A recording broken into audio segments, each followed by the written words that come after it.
In this video, I'm going to show you how to use the data retrieval package in R in order to download data from the U.S. Geological Survey's website for the National Water Information System. So here's the website for that database. And when we go here, we can find information about the sites where data are collected and also the parameters that are collected at those sites. So we're going to look at the map, which has a GIS interface. I already have it open here. And here we can search for sites where data are collected and reported into the NWIS. So I'm going to look for sites where I'm located, which is in Stockton, California, and focus in on that. I have a site in mind, and that is the Garwood Bridge site on the San Joaquin River. So once I click on that icon, I can see the site number, the site name, and I have a link to find out more information about this site. So when I go and take a look at that, I have the lat long information and also a list of available data with the start and end dates. So we're going to look at the daily data for discharge flow rate, and that's here. And also here I can see, and one important thing about this parameter is that the discharge or the flow rate has been modified in order to be tidally averaged or tidally filtered. So this site is impacted by tides, and they've already done the calculations to factor out the tides. So here an important thing is the parameter number that I'm going to need in order to access this data. I'm also going to need the site number that is right here. Okay, so let's go ahead and go over to R. So I've developed an example here.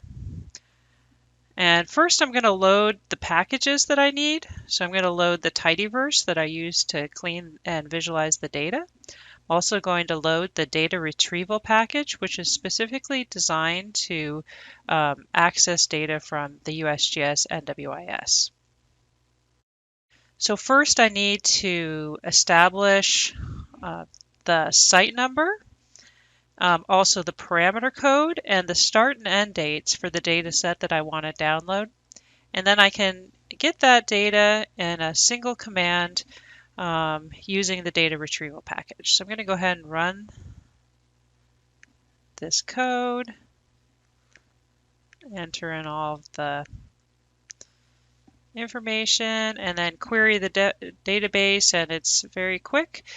These are daily averages or daily values, and so we're using the read NWIS DV function, so DV for daily values. I'm going to go ahead and take a look at that data.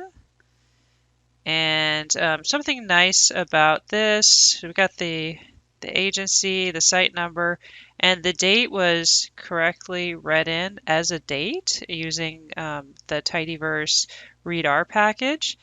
And so I don't have to do anything to format the dates. And then I've got the flow rate data here. It's got kind of a funny variable name, so I'm going to change that. And then I have another variable that just has information that says A for average.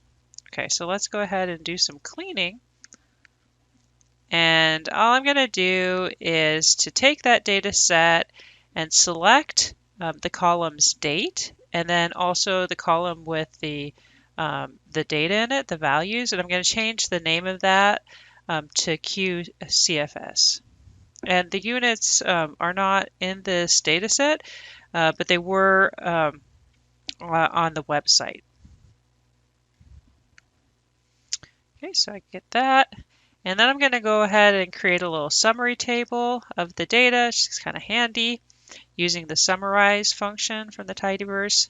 I've got the mean, median, standard deviation, min, and max. Then next, I'm going to create a plot to visualize the data using ggplot.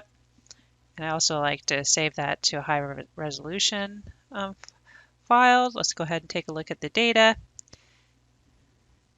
And you can see that this is the San Joaquin River right below Garwood Bridge in Stockton, California. And these are the average daily data values for the year 2021.